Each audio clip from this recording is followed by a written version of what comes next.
সারা সুবর্ণ বর্ষের প্রতি শুভেচ্ছা ও আন্তরিক ভালোবাসা নেবেন আপনারা সবাই। আজ আমরা আহমেদাবাদ ভারত সেবাশ্রম সঙ্গে এসেছি। এখন আমরা বেরিয়ে পড়বো ঘুরতে, আপনাদের সাথে শেয়ার করবো, আপনারা দেখবেন আমার ভিডিওটা।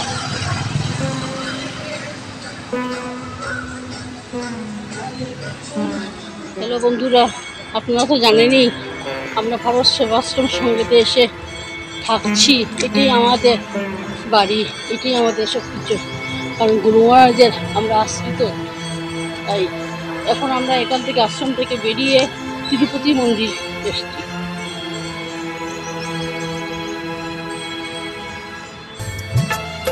আমরা এখন জগন্নাথ টেম্পল আসলাম।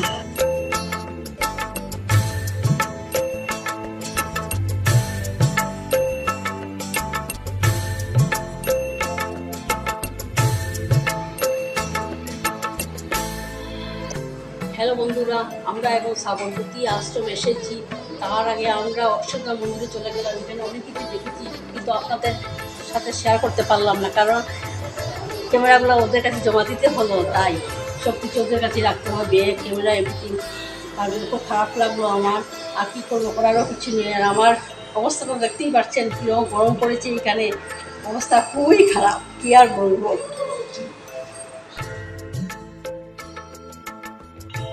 এখন সাবরমতী নদীর পাশে দাঁড়িয়ে ফটো উঠছি। দেখতে থাকুন, সিনারিটা কি সুন্দর, কি ভালো লাগছে, এত হাওয়া, ভীষণ ভালো লাগছে। এত গরম পড়েছে তো, তাই এখানে একটু দাঁড়িয়ে আছি। আমার ইচ্ছা ছিল শালপোলা দিন আমার মেয়ে গান করবে আশ্রমে গুরু মহারাজের কাছে।